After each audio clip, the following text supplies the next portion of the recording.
रात्रि होते ही कोई भी मर्द उस सड़क से होकर नहीं जाता, क्योंकि जो भी उस सड़क से होकर निकलता है वह जिंदा वापस नहीं लौटता। आज भी एक रूह उस सड़क पर कभी भी कहीं भी टहलते हुए मिल जाया करती है। गांव के कुछ लोगों का मानना है कि वह रूह लगभग 300 वर्षों से उसी सड़क पर डेरा जमाए बैठी है, जिस सड़क से होकर रात्रि में आना जाना पसंद नहीं करता कोई। नमस्कार दोस्तों, राउंड अप हॉरर में आप सभी का स्वागत है। मेरा नाम है ऋषि। मैं आप सभी को डरावनी कहानियां सुनाता हूं। आज की कहानी सुनकर आप सभी के रोंगटे खड़े हो जाएंगे। इस कहानी को अगर आप 1 मिनट भी सुनते हैं तो पूरा सुने बिना कहीं भी नहीं जाएंगे। अगर चाहो तो इस चैनल को सब्सक्राइब कर सकते हो। बिना किसी बात के कहानी को शुरू करते हैं। लगभग शाम होने को था और गौचार के करीब था। मुझे गोचर में पढ़ाई के इलाके होते हुए मोहराब से शिव मंदिर जाना था, लेकिन रास्ते में गाड़ी में कुछ तकनीकी खराबी आ जाने के कारण मैं मोहराब समय पर नहीं पहुंचने वाला था। लगभग सूर्य पश्चिम दिशा में अस्त हो चुका था और मेरी गाड़ी मोहराब की ओर गोचर वाली सड़क पर होते हुए तेजी से आगे बढ़ चली रही थी। जैसे ही गाड़ी गोचर के नहर के पुलिया के पास पहुंची, वैसे ही पुलिया के किनारे लगा हुआ एक बड़ा सा साइन बोर्ड पर मेरी नजर चली गई। नीले रंग का साइन बोर्ड पर उजले रंग में लिखा हुआ था, कृपया रात्रि में सड़क पर सफर ना करें। मैंने उस साइन बोर्ड पर लिखे गए हिदायत पढ़कर गाड़ी को पुलिया के पास ही रोक दिया। मुझे यह समझ में नहीं आ रहा था ऐसा क्यों लिखा हुआ है। ऐसा कौन सा बात है जिस कारण जिला प्रशासन ने यहाँ साइन बोर्ड लगा रखा है। यह सब जानने के लिए मैं गाड़ी के लिए नीचे उतर आया कि देखते हैं आखिर क्या मामला है। तभी सड़क से होते हुए तेज तेज कदमों से चलते हुए कुछ मुसाफिरों को अपनी ओर आते हुए देखा। वो लोग आपस में बातें करते हुए तेज कदमों से चलते हुए इधर उधर चले आ रहे थे। जैसे वो लोग मेरे पास पहुंचे, मैंने उनसे पूछ डाला, भाई साहब, ये जो साइन बोर्ड लिखा हुआ है इसका क्या मतलब है? तब उन्होंने उपयुक्त बातें बताई। इस सड़क पर कोई भी रात्रि में आना जाना पसंद नहीं करता। और उसके बाद जाते जाते मुसाफिरों लोगों ने मुझे भी आगे न जाने का सलाह देते हुए मेरे बगल से निकल पड़े। अब मुझको यह समझ में नहीं आ रहा था कि मैं क्या करूं। साइन बोर्ड पर लिखा हुआ हिदायत से लेकर मुसाफिर के द्वारा बताई गई बातें न मेरे मन में संशय का स्थिति बना दी थी। और इधर धीरे धीरे अंधकार भी चारों तरफ मडराने लगा था। सामने मोहराब के पहाड़ियां दूर दूर तक आकाश की ओर अपना सिर उठाए खड़ी दिखाई दे रहे थे। चारों तरफ बढ़ते अंधकार के बीच सड़क के दो और टकीले झाड़ बहुत दूर दूर तक लंबवत चला गया था। जहां पर मैं खड़ा था वहां से लगभग 5 किलोमीटर की दूरी में आगे तक कहीं भी कोई गांव गिनराव नहीं था और न ही कोई शहर ही मिलने वाला था। इस हालत में मेरे पास 2 विकल्प थे, या तो मैं गाड़ी में पीछे ले लूं या नहीं तो आगे चले चलूं। इसी सोच से गाड़ी के पास मैं खड़ा था। सड़क पर एकदम सा सुनसान सी हो गई थी। ठीक मेरे सामने दूर शिक्षित पर 2 तारे पहाड़ी की दिशा में चमकने भी लगे थे। मैं अब ज्यादा देर नहीं कर सकता था, क्योंकि मुझे जल्द से जल्द मोहराब पहुंच जाना चाहता था। मुझे पता था कि मोहराब पहुंचने पर खाने पीने और रहने का बंदोबस्त हो जाएगा। इसीलिए डर और संशय को दिमाग से निकालते हुए मैंने गाड़ी स्टार्ट कर दी और गाड़ी स्टार्ट करने के कुछ सेकंड के अंदर मैं और गाड़ी गोचर पुलिया को छोड़कर सड़क के मोहराब की ओर तेजी से बढ़ चले। गाड़ी अपने दोनों हेडलाइट को तेज प्रकाश बिखेरते हुए तेजी से आगे बढ़ती चली जा रही थी। मैं गाड़ी को इस तरह चला रहा था जैसे कि कोई जिप्सी न होकर हेलीकॉप्टर हो। सड़क सुनसान सी थी, न कोई व्यक्ति, न कोई जानवर, न ही कोई गाड़ी। एकदम सी खाली खाली सी सड़क। इसलिए मैंने भी गाड़ी को चाल में कोई कमी नहीं का मूड में था। गाड़ी लगभग 2-3 किलोमीटर की दूरी तय कर चुकी थी, परंतु आगे की सड़क की स्थिति ऐसी नहीं थी कि सड़क को तेजी से चलाया जाए। सड़क पर बड़े बड़े गड्ढे थे और कहीं कहीं किनारे पर बड़ा सा पत्थर भी था। इसीलिए स्थिति को देखते हुए मैंने चाल में कोई कमी नहीं दिया, क्योंकि सड़क का हालत पहले से 2 किलोमीटर जैसा नहीं था। गाड़ी पहाड़ी की ओर उबड़ खाबड़ सड़क के किनारे हुई कुछ मिनटों तक आगे बढ़ी थी। एकदम गाड़ी रुक गई। यह क्या? भय और विस्मय के कारण मेरे मुंह से एकाएक शब्द फूट पड़े। मैं कई बार गाड़ी स्टार्ट करने की कोशिश की, लेकिन गाड़ी टस से मस होने के नाम ही नहीं ले रही थी। अब क्या करें, क्या नहीं? एक तो रात्रि हो चली थी, दूसरे में खटारा गाड़ी के बीच पर ऐसी खड़ी हुई, आगे स्टार्ट होने का वही नाम ही नहीं ले रही थी। अब क्या करें, यह सोचकर मैंने दाएं बाएं देखना शुरू किया था। तभी मेरे मन में विचार आया कि क्यों ना गाड़ी को यहीं लॉक करके पैदल ही आगे बढ़ चले। अब कुछ ही दूर तो बाकी है। बस यही सोचकर गाड़ी से मैं उतर पड़ा और गाड़ी को उतरने के बाद पहले अपना बैग को गाड़ी से निकाला और जैसे ही गाड़ी को दरवाज़ा लॉक करने के लिए सोचा, यह मधुर हंसी की आवाज़ मेरे कानों में टकराई।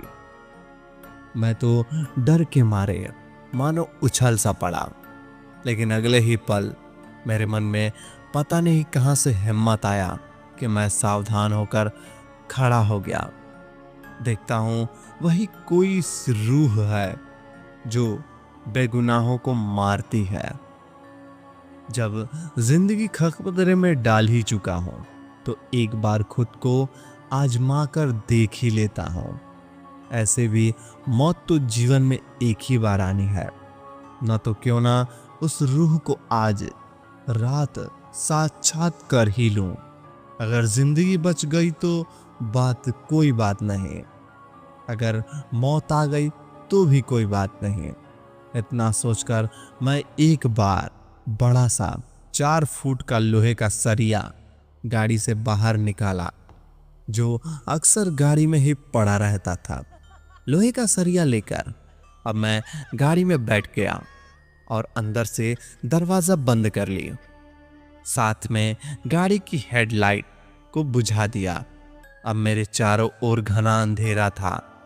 कुछ ही देर बाद जंगली बिलार और शियार की आवाज मेरे चारों ओर गूंजने लगी और रह रहकर सन्नाहट भरी हवा पेड़ों से होते हुए निकल जाती। कुछ जंगली जानवर सुनसान सड़क पर धीरे धीरे कर आने जाने लगे थे। रात्रि में जानवरों को चमकती नीली आंखें गाड़ी की ओर झांकती और पुनः गायब हो जाती। लगभग यह सब नज़ारा देखते हुए लगभग रात्रि के 10 बज गए और उस समय कुछ उलझल सा लग रहा था। मेरी आंखें झपकी लेने लगी थी। तभी गाड़ी के पास कुछ हलचल सी हुई। मैं तो पहले से ही सावधान था, इसीलिए गाड़ी में बैठा बैठा सड़क की ओर देखने लगा। ये क्या? मेरे मुंह से उस समय खुला का खुला रह गया। सामने सड़क पर मेरी गाड़ी से कुछ ही दूर पर एक महिला सचमुच में खड़ी थी। महिला के चारों ओर दूधिया सी रोशनी थी। यह प्रकाश कैसे? मैंने मन में मुझसे सवाल किया। मैं तो उस समय डरा हुआ था, फिर भी एक हिम्मत मेरे अंदर बधा हुआ था। उस प्रकार में दूर तक सड़क पर और सड़क के चारों ओर बहुत ही कुछ दिखाई दे रहा ही थे। महिला तो इतनी साफ नजर आ रही थी, पूछो मत। उसके सिर का बाल खुले हुए थे। सफेद वस्त्र में तो सड़क पर चुपचाप खड़ी मेरी गाड़ी की ओर लगातार देखे जा रहे थे और मैं उस महिला की ओर। वह धीरे धीरे मेरे नजदीक आने लगे। मुझे समझ में नहीं आ रहा था अब मैं क्या करूं। अच्छा यह होता कि मुझे वापस लौट जाना चाहिए था, परंतु मुझे सोचने का क्या होता। अब तो मैं उसको सामने था और वो मेरे सामने। वो कहीं और आत्मा जैसी नहीं लग रही थी। वह धीरे धीरे मेरे करीब आ गई थी, इतना करीब मैं उसे अपने हाथ से बढ़ाकर छू सकता था। शिवांशु, यह तो मेरा नाम है। शिवांशु शब्द कान में गूंज उठा। एक बार नहीं, कई बार। शिवांशु, शिवांशु, शिवांशु। वो सफेद वस्त्र वाली परछाई ने मेरा नाम ली। उसके द्वारा बोले गए शब्द चारों दिशाओं में गुंजायम हो रहे थे। मैं कुछ आगे सोच पाता उससे पहले मेरी जिप्सी में वही सफेद वस्त्र, वही खुले बाल जिप्सी में पीछे वाली सीट पर आकर बैठ गई। तू अंदर कैसे आई? मेरी आवाज उस समय हलक में फंसा हुआ मालूम हो रहा था और डर के मारे मेरे हाथ में सरिया छूटकर नीचे गिर गए। ऐसा लग रहा था जैसे मेरे चारों ओर दृश्य शक्ति बैठी हुई है। वह मुझे देखकर मुस्कुराती हुई बोली, शिवांशु बेटा, अब मुझको डर कम और अंधविश्वास ज्यादा हो रहा था। जो परछाई कभी स्त्री बन रही थी तो कभी परछाई बन जाती थी, वो मेरा नाम कैसे जान रही थी? इसलिए मैंने उत्सुकता में आते हुए पूछा, मेरा नाम कैसे जाना? मेरी बातें सुनकर कुछ हिली, उसका चेहरा साफ दिखाई देने लगा। उसने मुस्कुराती हुई मेरी थर्राती हुई आवाज में बोली, मैं तेरे बारे में बहुत कुछ जानती हूँ। क्या मतलब है? क्या जानती हो? ही ही ही ही। वह मेरी बातें सुनकर कुछ अजीब सी हंस पड़ी और हंसने के बाद बोली, तू मुहराब जा रहा है ना? हाँ तो तू अपनी मर्जी से नहीं जा रहा है। मैं तेरी माँ का विवश किया हूँ यहाँ तुझे भेजने के लिए। तू पागल है क्या? नहीं बेटा, मैं तेरा बेटा कैसे? मुझको इतना बोलना था कि वो स्त्री अपना हाथ मेरी ओर बढ़ाई। उसने हाथ की उंगलियों को नाखून बड़े हुए थे और हाथ देखने में कुछ अजीब सा दिखाई दे रहा था, जो सामान्यतः मनुष्य का तो नहीं होता। ये रुको, क्या कर रही हो? मैंने कुछ पीछे हटते हुए बोला। बस उसको बात पता नहीं वो मेरे साथ क्या किए। मेरी आंखें बंद हो गई और कोई और ही दुनिया में थे। वहां अंधेरा नहीं था, दिन के उजाले थे। एक छोटा सा शहर जैसा था। वह जगह जहां पर मैं खड़ा था, वहां एक खुला मैदान जैसा कुछ दिखाई दे रहा था। चारों ओर मेले जैसा दृश्य था। बहुत से लोग उस मेले में दिखाई दे रहे थे।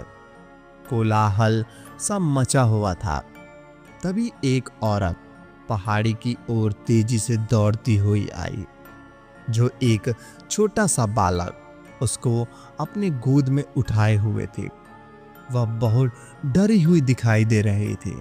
डर के मारे वह बार बार पीछे की ओर मुड़कर देखती और देखने के बाद तेज तेज कदमों से शिव मंदिर की ओर बढ़ती चली जा रही थी। वह लगातार शिव मंदिर की ओर बढ़ती जा रही थी। शिव मंदिर के पास पहुंचते ही उस महिला ने अपनी गोद में लिए हुए बच्चे को शिव मंदिर के पास रखने वाली थी। तभी वहां से एक और दूसरी महिला पहुंच जाती है।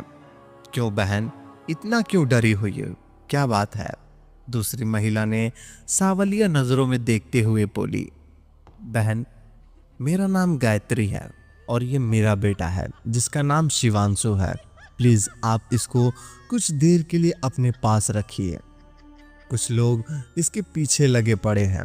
इतना बोलकर गायत्री ने आंखों में आंसू लिए हुए शिवांशु की ओर देखे और देखती हुई बोली, बेटा कुछ देर के लिए आंटी के पास रहो, मैं जल्द ही आ रही हूँ। और फिर इतना बोलकर गायत्री भीड़ में कहीं गायब हो गई और लौटकर वापस बहुत देर तक नहीं आई। तब दूसरी महिला ने बेचैन होते हुए अपने पति को बुलाई, जो मंदिर में शिव भगवान की पूजा कर रहे थे। अजी सुनते हो? मंदिर में पूजा करने वाले व्यक्ति को लगभग पूजा समाप्त हो गई थी। वह पूजा स्थल से लगभग उठने ही वाला बोल पड़ा, आ रहा हूं भद्रे। इतना बोलने के लिए कुछ सेकंड के बाद पूजा करने वाले व्यक्ति मंदिर से बाहर था। मंदिर के बाहर आते ही वह अपनी पत्नी से बोल पड़ा, ये बालक किसका है भद्रे? पता नहीं जी, एक महिला यहाँ छोड़कर चली गई और वह अभी तक वापस नहीं लौटी है। उसके बाद भद्रे ने सारी कहानी विस्तार से सुना दी। तो क्या करें, हमें घर पे वापस लौटना है और शिवांशु को यहाँ छोड़ भी नहीं सकते। एक काम करो भद्रे, कुछ देर और देख लो और उसके बाद वह नहीं आती है तो इसे अपने साथ ले चलते हैं। ऐसे भी हमें कोई संतान नहीं है, शायद ईश्वर को यही इच्छा होगी। इसके बाद मुझको लगा कि कोई मुझे झटके से पहाड़ी के ऊपर खड़ा दिखाई दे रहा है। पहाड़ी के जिस स्थान पर स्वयं को मैं खड़ा देख रहा था वह एक बेहद ही सुनसान जगह था। चारों ओर जंगल ही जंगल मुझे दिखाई दे रहे थे।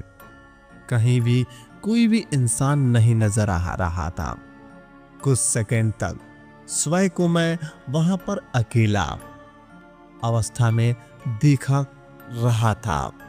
मैं डरा सहमा सा इधर उधर बड़ी बेचैनी नजरों से देखने की कोशिश करता हूं। तभी मुझे कुछ दूरी पर एक स्त्री को कुछ लोग द्वारा खींच कर लाते हुए दिखाई देते हैं, जिसे देखकर मैं चिल्लाना शुरू कर देता हूँ, ये रुको, इसे वहां ले जा रहे हो, अरे रुको। इसके बाद शरीर थर थराने लगता है। मैं पसीने से तरबदर हो जाता हूँ और उसके बाद लगता है कोई झकझोर कर मुझे गहरी नींद से जगा दिया। जगाने के बाद मैं मोहराब को नजदीक स्वयं को पाता हूँ। बहुत ही प्रथम मालिमा मेरे चेहरे पर पड़ता है।